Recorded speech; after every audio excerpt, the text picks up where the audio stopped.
ભાવનગર જિલ્લામાં ઉમરાળાના પરવાળા ગામે થયેલ સશસ્ત્ર મારામારીનો ગુન્હો હત્યામાં પરિણમ્યો।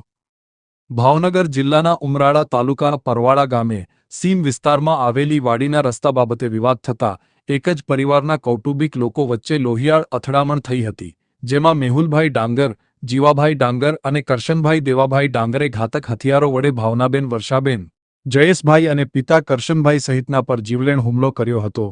મારામારી સર્જાતા એક જ પરિવારના 4 લોકોને ગંભીર ઈજા પહોંચી હતી, જેઓને ભાવનગર શહેરની ખાનગી હોસ્પિટલમાં સારવાર માટે ખસેડવામાં આવ્યા હતા, જે પૈકી જયેશભાઈ કરશનભાઈ ડાંગરનું સારવાર દરમિયાન મોત નીપજતા મારામારીનો ગુનો હત્યા પરિણમ્યો હતો।